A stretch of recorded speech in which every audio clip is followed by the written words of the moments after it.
All right, this is Annette. She's one of my friends in Honduras. She is a doctor down here, and I'm going to ask her some questions about Honduran medicine and being down here. So, first of all, can you tell us about what the training of a doctor is? At what age did you start medical school, and how long did it last? And tell us about the process of becoming a doctor here in Honduras. I started my career at 17 years old, so it's quite young. And the career here is 8 years long, so we have 6 years of studying. I'm here in La Ceiba, and we only can study like outside from La Ceiba, which is either Tegucigalpa, which is the capital city, or San Pedro Sula, which is 3 hours away from here, so it's kind of long distance. And we take the first 6 years of like training, like all the theory stuff, and then we have a year of internship, and we have then a year of community service. It's an obligatory community service year in which we are sent off to different towns or really remote little towns in the rural area, or we can stay in the hospital. Not actually stay, because I've always joked around that it's like the Hunger Games, that you have to take a paper, you literally have to get a paper away, and it's like a huge raffle, and you do as much as possible to try to get as much close to home as you can. So how many students were in your class? Well, at the first years, because it's usually the science, biology kind of classes, those were really big classes, like up to 100 students. And then there were other times in Tegucigalpa that we almost had up to 130 students. It all depended on which class you were taking and how many teachers, how many people were available to give that class there. So we had classes in which we only had 20 students, but we also had classes in which we had up to 120 students in a little classroom, like cramped up classroom. So when you graduated, how many people graduated with you? Well, right now, I'm going to graduate in September, and it's a group of approximately 400 students who are going to graduate in this promotion. And how many medical schools are there in Honduras? There's 2 private medical schools, which is a little bit on the expensive side through here, which is the Catholic school, and there's Unitec, which is kind of new. It's been on for about 4 years now. And then there's the public school, which is Universidad Nacional Autónoma de Honduras, which is where I'm at, and that's the only medical schools we have here in Honduras. And which one's the best school? Ours, of course. The public university is the best one. So how much does it cost to attend the public university? Well, people always say it's free, but at the end of cost, you always have to pay for your matricula, which is your initial payment. You always pay. It's a little amount of money. It's about 600 lempiras now, which is about $25, $28. But then you have to do all the expenses on books, and you have to do all the expenses on buying your materials, because you don't get those here. You have to get your own stuff, and that's where all the expenses go. And we always have to move out, because if you're from La Ceiba, from here, and you have to move out to another city, so you have to be paying on where you live, what you're gonna have to eat, what everything else that includes. So how much does it cost to go to the private medical schools? I'm actually not aware, but last time I heard they were paying approximately 8,000 lempiras, which is about $400 a month. So in tuition? Yes. So that's what they have to pay for that. And they pay that for 6 years? Yeah. For 8 years, because they still pay on their internship, and they still pay on their community service. So they still have to do community service, even though they went to a private university? They still have to do community service, yes. And do you get paid as an intern? Yes, we get paid. You get paid, but they don't? No, they don't get paid. Like, private schools don't get paid. We get paid. We get paid for months. We get paid 5,000 lempiras, which is about $220 a month. And we have to be waiting on that payment up to 6 months at first, and then it's a monthly payment. and then we get paid also in our community service. That one's a little bit higher. That's 7,000 lempiras, which is about $300 a month. So there are times in which I was lucky enough that I stayed at my hometown, so I didn't have to pay on home or food expenses, but there's other people who aren't as lucky as I was. So they have to move over to other places, so they actually spend all their money on living, food, and transportation. So you made $220 a month Yes. as an intern.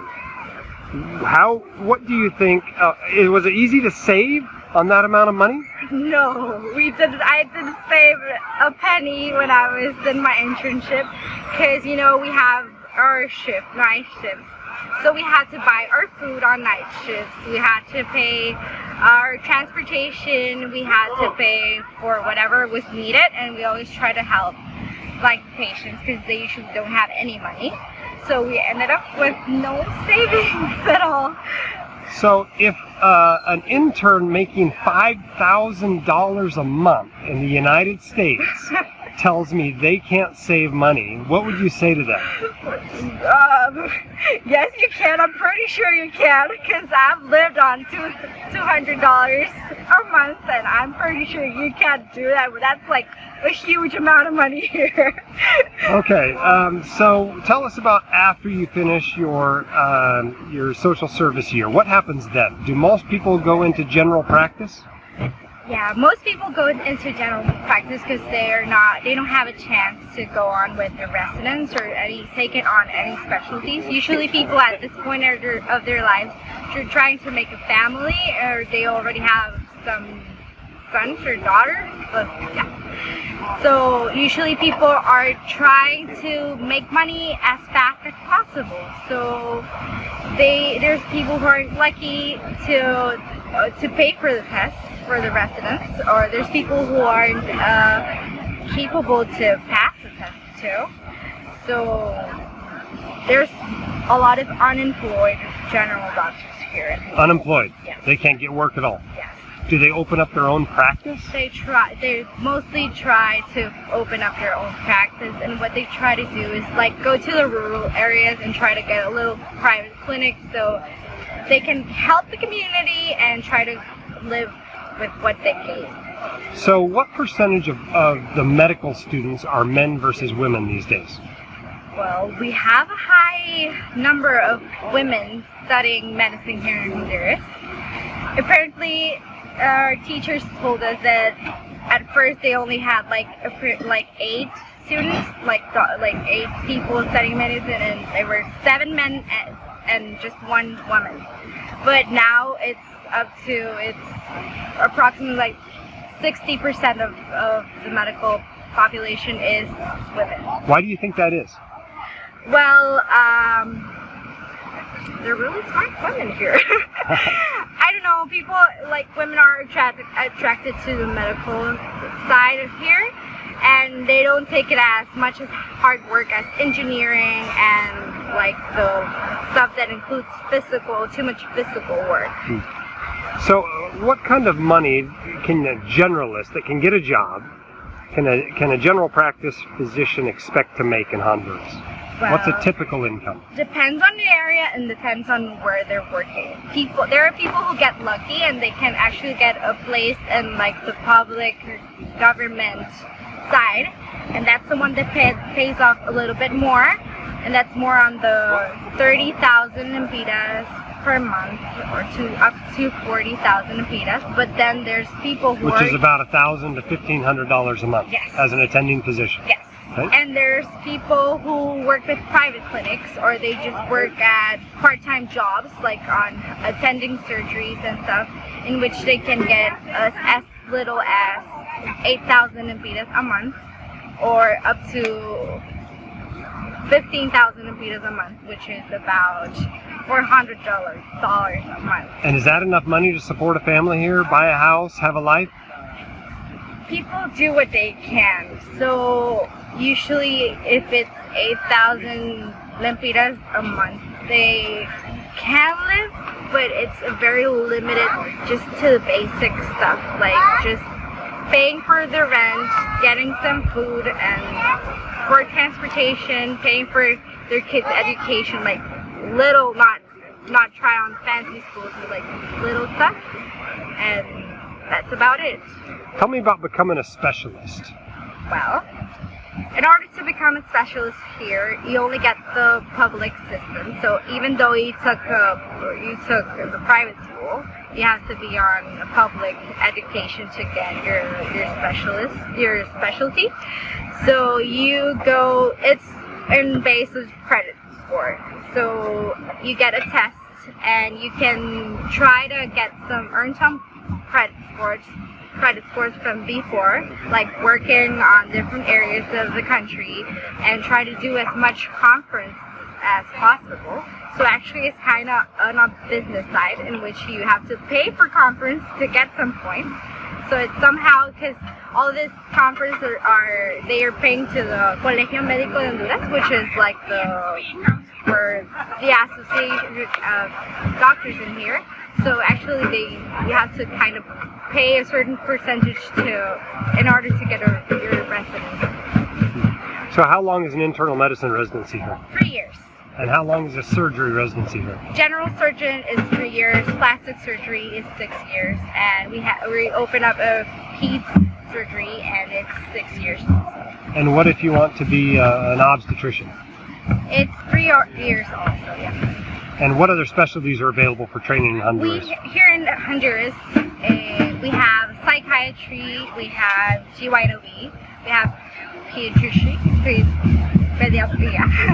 we also have internal medicine, we have dermatology, radiology, they just opened the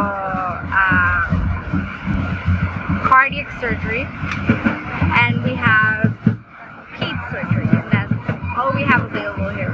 What if you want to do something else? You want to be a neurosurgeon or a vascular surgeon or a rheumatologist? Where would you go for training? We also have neurology and neurosurgery, but if you want to be like a vascular surgeon, you have to go to other countries.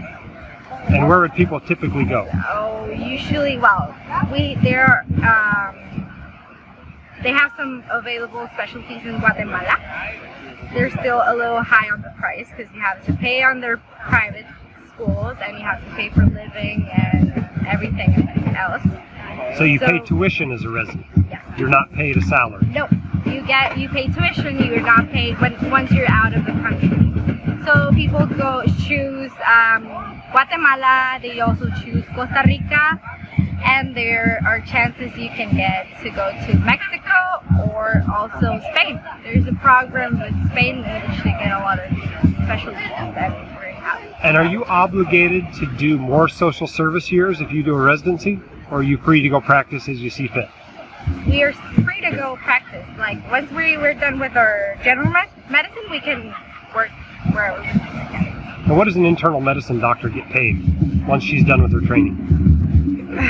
It depends on where she's working, where he or she is working. If she is working in a private clinic, the doctor can get paid for patients. So the more patients you get in your clinic, the more you get paid. Well, let's say you have a full schedule. You work 40 hours a week and see as many patients as you can during that time. What would you expect to be paid as an internist? Well, I've heard, because I've thought that I'm not much aware with amounts of money, but it can be up to 70,000 lempiras. 70,000 lempiras, so about $3,000 a month or yes, so. Yes. Okay. And do surgeons make markedly more or about the same? No, surgeons make more money because usually it's up to a surgery in a private clinic can be up to 80,000 lempiras, so they get most of the money for first surgery. So surgeons get more money here. So $3,000, $3,500 a month or so as a surgeon? Yes. Okay. And what do you think about changing countries? Have you thought about going to another country to practice? Well, my dream is to go practice medicine in other countries to see how medicine works in other countries. Like a volunteering experience would be awesome. Like I would love that. And working in another